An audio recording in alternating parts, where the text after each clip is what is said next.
नमस्कार, मैं हूं मनप्रीत और आप देख रहे हैं वायरल सच। आज हमारे इस खास कार्यक्रम में आज हमारे साथ मौजूद है एक ऐसी शख्सियत जो कि समाज सेवी है। उनका नाम है प्रियव्रत भरद्वाज जी।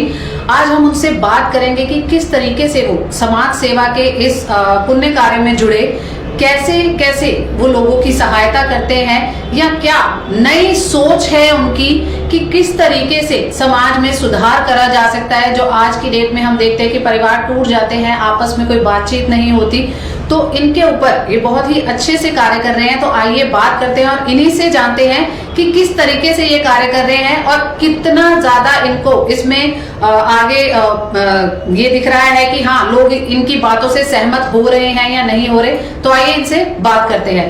नमस्कार सर, बहुत बहुत स्वागत है आपका। प्रियव्रत जी, सबसे पहले हम आपसे ये जानना चाहेंगे कि क्यों आपने सोचा कि मुझे समाज सेवा करनी चाहिए, या क्यों आपके दिमाग में आया कि इसी के ऊपर मुझे, क्योंकि आप एक एमएनसी में भी काम करते हैं, तो कैसे आपके दिमाग में आया या किस तरीके से आपको मोटिवेशन मिली? कोई परिवार के ऐसे लोग थे आपके साथ या आपके बड़े बुजुर्ग थे कि जो समाज सेवा में थे, या किसी को देख के आपको मोटिवेशन मिला हो? किस प्रकार से आपका समाज सेवा में आना हुआ?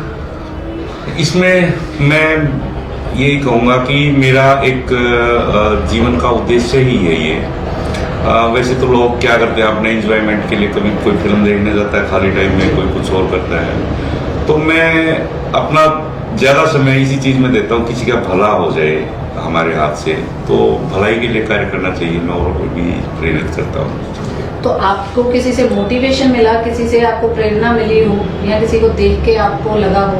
हाँ, कुछ दिन पहले की बात है। एक स्वामी जी हैं, सूर्यम स्वामी जी, आजकल तो वो उत्तराखंड में हैं। उनके साथ मिलके हमने एक स्कूल चलाया था धर्म कॉलोनी में। वो स्कूल का डिफरेंट एकदम वो था कि गरीब बच्चे जो भीख मांगते हैं ना, उनको हम शिक्षा देने का काम करते थे। और उनको जो घुमंतरू जाति के बच्चे होते हैं उनको पकड़कर शिक्षा देना बहुत मुश्किल कार्य था। फिर भी वहाँ अध्यात्म के साथ साथ उन्होंने उनको उस रूप में डाला।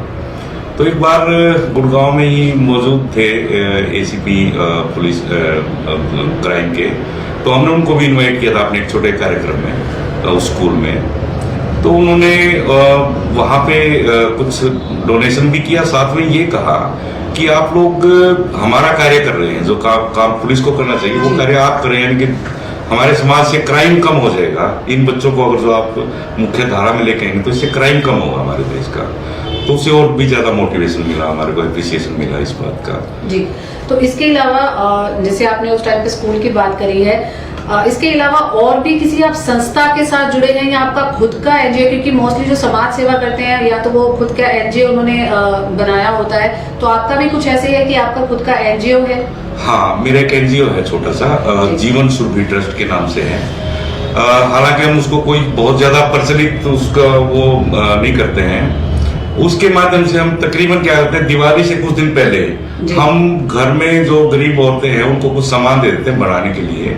जैसे कोई पैकिंग का सामान है या कुछ इस टाइप का है, कोई साज सजावट का सामान, उनको ट्रेनिंग भी देते हैं साथ में। वो सामान हम लेके दिवाली के ऊपर जो मुख्य मुख्य जगह है उनके ऊपर स्टॉल लगा देते हैं। तो उससे जो इनकम आ जाती है वो फिर वापस उनमें दिवाली दोबारा हम बांट देते हैं। ये कुछ कार्य किया था हमने, 10 साल से हम ये कर रहे हैं इस कार्य को भी। और इससे हमारा ये है कि हमसे कुछ भी हमारा कंट्रीब्यूशन है थोड़ा बहुत, कि भी महिलाओं को जो घर पे बैठी हैं महिलाएं, जिसको बाहर नौकरी करने जाने में कोई दिक्कत है, यानी कि उसके घर में कोई सास है, बूढ़ी सास है, ससुर है, उसकी सेवा भी कर ले, साथ में वो कुछ एक्स्ट्रा मनी भी जनरेट कर ले, ये कार्य था। इसके अलावा कुछ और काम, क्योंकि जैसे हमें पता है कि आपको एक अलग दिशा में जाने की थोड़ी सी आदत है, कि जैसे समाज में लोग आजकल बिखरे हुए हैं, किसी में झगड़ा हो जाता है तो आप उनकी काउंसलिंग भी करवाते हैं। जी जी। तो आप उसके बारे में हमारे से कुछ शेयर करना चाहेंगे? हाँ, वो थोड़ा सा ये था, जैसे मान लो वैसे बहुत ज्यादा बड़ी नौकरी तो नहीं, छोटी मोटी किसी को नौकरी की जरूरत है, तो मेरे जैसे संपर्क हैं 1000 के आसपास लोगों से भी जान पहचान है, तो कहीं न कहीं छोटी मोटी कोई नौकरी किसी कंपनी में लगवा देते हैं। साथ में उसके अलावा मान लो किसी को कोई छोटे मोटे फाइनेंस की जरूरत है, तो कई बार तो मैं अपनी जेब से भी कर देता हूँ, कई बार जो मेरे साथ जुड़े हुए लोग हैं वो कर देते हैं जी। तो उसको एक्चुअल में जो नीड है उसकी वो पूरी करके कोई काम धंधा उसका शुरू करवा दिया। जैसे लॉकडाउन के बाद मेरे पास कुछ दालें बच गई थी, तो मैंने क्या किया, मेरे पास एक सज्जन आए थे, उनको काम धंधे की जरूरत थी, तो उनको ये था कि वो अपना कोई स्टोर वगैरह कुछ खोल लें। तो मैंने कुछ उनको जो है ना दाढ़ें दे दी। वो तो दाढ़ें उन्होंने अपने स्टोर में जाते ही रख ली, साथ में कुछ आर्थिक सहायता भी कर दी। अब उनका स्टोर ठीक ठाक चल रहा है, गुड़गांव में ही है जी। तो आप परिवार की कोई ऐसी घटना आपके सामने आई हो कि परिवार टूटने की कगार पे हो? क्योंकि आजकल की डेट में हम देखते हैं कि पड़ोसी पड़ोसी को नहीं जानता। हाँ जी, हाँ जी। तो ये एक बहुत ही बड़ा मुद्दा है। पहले तो ये होता था कि पूरा गांव जानता था या पूरा शहर एक दूसरे को जानता था, एक ही गली में बैठ के सारे अपने दुख सुख साझे करते थे। बट आज ऐसा माहौल है सेक्टर्स में कि एक घर में कौन रहता है किसी दूसरे को पता ही नहीं होता। बट आपसी रंजिशों के कारण वो कोर्ट में जाते हैं, केस करते हैं और फिर नौबत ये आती है कि परिवार टूट जाता है। हाँ। तो ऐसे मामलों के ऊपर आप कुछ काम कर रहे हैं अभी? हाँ, हम इस पे भी कुछ कार्य कर रहे हैं। और जैसे हम बहुत दिन से कार्य कर रहे हैं, तो मेरे साथ कम से कम भी 100 के आसपास प्रोफेशनल्स जुड़ गए हैं। उनमें 5-7 वकील भी हैं। तो किसी को कानूनी सहायता चाहिए तो हम उससे दिलवाते हैं, लेकिन कानूनी सहायता से पहले उसकी खुद काउंसलिंग कर लेते हैं। अभी कुछ दिन पहले ही मेरे संज्ञान में केस आया था, जानकार थे वो, तो उसमें हस्बैंड वाइफ की लड़ाई हो गई, पुलिस में चले गए। तो मैंने वहां जाके पुलिस का उनका जो राजीनामा था वो लिखवा के मैं घर ले आया। लड़का अपने घर चला गया, लड़की अपने घर चली गई। तो कुछ दिन के बाद वो लड़के को साथ में लेके मैं उस लड़की को खुद लेने गया और उसके घर लाके छोड़ दिया। उससे क्या हुआ, दोनों की ईगो बची रही। यानी कि लड़की ये नहीं थी कि वो खुद आई और लड़का ये था कि वो लेने नहीं गया। तो उन दोनों में ईगो के चलते वो एक दूसरे को लेने, तो मैं बोला मां चलो मैं चलता हूँ, अपनी गाड़ी लेके मैं गया और उनको वापस लाके छोड़ दिया। तो कोशिश करते हैं कि भी किसी का घर बसा बसाया रहे। दूसरा ये था कि भी आजकल परिवार भी इस टाइप के एकल परिवार हैं कि बच्चा है या कोई नौजवान है, किससे सलाह लेगा? घर में उसके दिमाग में कोई चिंता है, कोई फाइनेंशियली चिंता है, किसी को बैंक वाले परेशान कर रहे हैं EMI के लिए, कुछ भी है। तो ऐसे में क्या होता है, जब उसको कोई सहायता नहीं मिलती, वो 2 ही कदम उठाता है, या तो आत्महत्या करेगा या फिर वो वकील के पास जाएगा। तो हम कोशिश करते हैं कि वो हमारे पास आ जाए तो हम उसको अच्छी सलाह देके और उससे उसका जो वो मामला है उसको भी निपटाने की कोशिश करेंगे। ये किया हमने कुछ लोगों का। जी, आपने आत्महत्या की बात करी तो कोरोना काल में हर दिन हमने सुना है कि किसी न किसी व्यक्ति ने या महिला ने आत्महत्या की है कि वो अपने परिवार का पालन पोषण नहीं कर पा रहा या फिर उसकी कहीं जॉब नहीं है। मतलब पूरा परिवार का जो एक मीन्स होता है कि उनका एक जो पूरा क्राइटेरिया है वो सब कुछ हिल चुका है। खाने की दिक्कत है, कपड़ों की दिक्कत है, उनके रहने की दिक्कत हो गई है। तो ऐसे कितने मामले आपके सामने आए हैं और कितने मामलों पे आपने संज्ञान लिया है, और जो ऐसे करते हैं उनको आप क्या कहना चाहेंगे? देखिए, ये घटनाएं वैसे बहुत तेजी से बढ़ी हैं और आगे बढ़ेगी भी।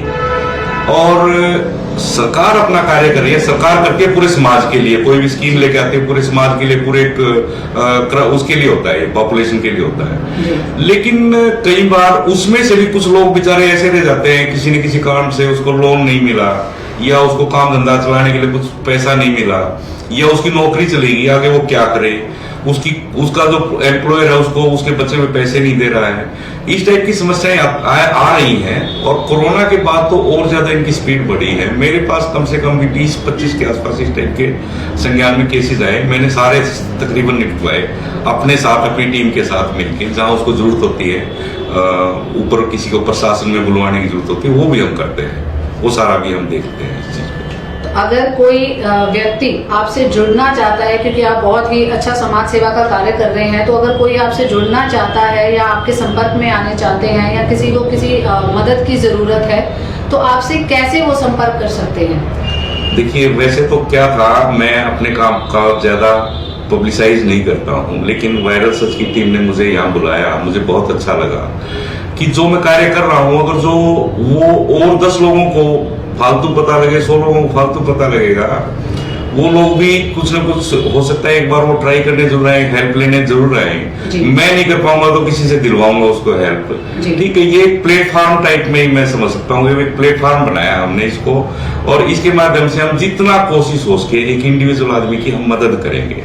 समाज की तो सरकार कर रही है, हम अपने तरीके से एक आदमी जो छूट जाते हैं, जो बेचारे रह जाते हैं किसी कारण से, तो हम उनको बचाने की कोशिश करते हैं। तो आप नीचे कमेंट बॉक्स में भी हमें लिख सकते हैं कि अगर किसी को भी सहायता की जरूरत है तो आप हमें नीचे कमेंट बॉक्स में भी लिख सकते हैं, ताकि आप सर से डायरेक्टली कांटेक्ट में आ सके। और इसके अलावा सर, क्या ऐसी सोच है जो आपको लगता है कि हमारे समाज को पीछे खींच रही है? हाँ, तो ये आज की डेट में क्या है कि जो परिवार, एकल परिवार रह रहे हैं कहीं पे, तो सलाह एक बहुत बड़ी चीज होती है। पहले क्या था, हमने देखा अपने बचपन में परिवार में दादा भी, बुआ भी और बहनें भी, भाई भी, तो शाम को सारे इकट्ठे बैठते थे। तो आजकल तो ये मोबाइल ही सबका साधन है, कोई भी चीज देखें हम गूगल पे जाके देखें, यूट्यूब पे जाके देख लेंगे अपनी समस्या का समाधान। पहले वो पूरे प्लेटफॉर्म पे बात चलती थी, वो बिना पैसे की हमारी एक सलाह मिलती थी हमारे को, और इतनी अच्छा सलाह मिलती थी कि वो हमारे को अपना ही जान के।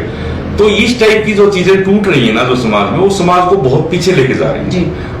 ठीक है, तो आज के युग में, आज के टाइम पे उसकी बहुत जरूरत है। जैसे प्रधानमंत्री मोदी जी ने भी एक बार ये संदेश दिया था लॉकडाउन के टाइम पे कि जो बुजुर्गों की जो वो है विरासत है उसको बचा के रखो। सेल्फी विद, उन्होंने कहा था ना, अपने दादा का या दादी का इंटरव्यू लो घर में जो बचे हुए हैं। तो एक विरासत है हमारे साथ, लेकिन अब आगे आने वाले समय में वो कम भी होती जा रही है। साथ में हम भी अपने कामों के चलते उनका ध्यान नहीं रख पा रहे हैं, तो समाज तो पीछे जा ही रहा है इस चीज में।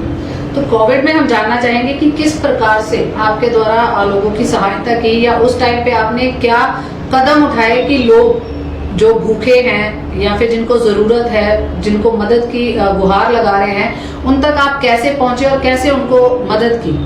देखिए, वैसे तो पूरे शहर में क्या पूरे देश में ही समाज सेवी संस्थाओं ने काम किया है, और उनमें जितनी भी समाज सेवी संस्थाएं थी उनमें ग्रुप थे, 100 200 आदमी के, 4 5 आदमी के, जो समाज सेवी लोग इकट्ठे होकर चल रहे थे। मैं थोड़ा सा डिफरेंट टाइप से चला था उसमें। मैं दूसरों के जो लगाए हुए जो ये थे अपने शिविर थे, मैं उनमें भी जाता था। साथ में थोड़ा बहुत जो मेरे पास समय बचता था उसमें मेरे घर में काम करने वाले, जो मेरे से जो जुड़े हुए, डायरेक्ट जुड़े हुए जो कर्मचारी या वो हैं, तो उनके घर में क्या जरूरत है मैं वो देख के फिर उनसे जुड़े हुए आगे।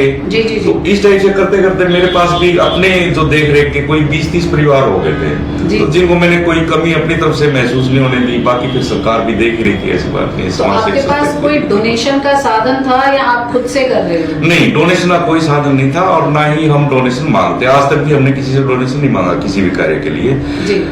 हम अपने तरफ से ही जो मदद हो सकती है, मैं हूँ, मेरे साथ जो कोर टीम है ना, वो 4-5 और प्रोफेशनल्स हैं, बड़े हाई सैलरी पेड लोग हैं सारे के सारे, तो हम आपस में ही कर लेते हैं। तो अगर जो कोई इस टाइप का कोई बड़ा कोई ऐसा दिमाग में कोई प्लेटफॉर्म आता है, तो उस टाइम पे देखेंगे, उस टाइम पे भी हम डोनेशन का ना लेके हम कहेंगे कि भी वो जो आदमी हमारे से जुड़ा है वो अपने प्रोफेशनलिज्म से क्या हेल्प कर सकता है। जैसे डॉक्टर है, तो वो डॉक्टर हमारे यहाँ कोई पेशेंट आ गया तो उसको ठीक से ट्रीटमेंट दे दिया, किसी अच्छे डॉक्टर का उसको एड्रेस दे दे, अच्छी सलाह दे दे।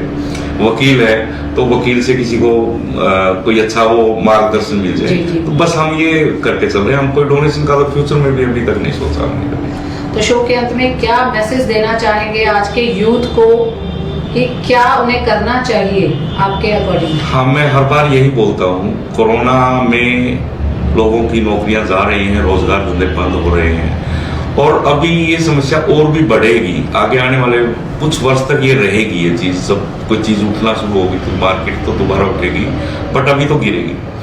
मैं सबको यही कहता हूं कि भी कोई भी एक आदमी का जिम्मा ले ले। एक आदमी समर्थ है तो एक दूसरे अपने साथी किसी का भी जो आज की डेट में समर्थ नहीं, उसका जिम्मा ले ले, तो कोई भी भूखा नहीं रहेगा, सब बढ़िया से जिएंगे, और ये सब बातें मत आएंगी, ये सब सारी चीजें बंद हो जाएंगी।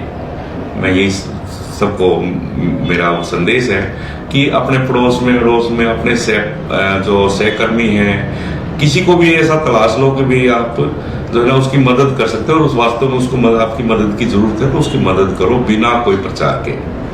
बहुत बहुत धन्यवाद सर वायरल सर से बात करने के लिए। ये थे हमारे बीच प्रियव्रत भारद्वाज जी, जो कि समाज सेवा की एक अलग मिसाल कायम कर रहे हैं। ये किसी प्रकार का भी डोनेशन नहीं लेते हैं।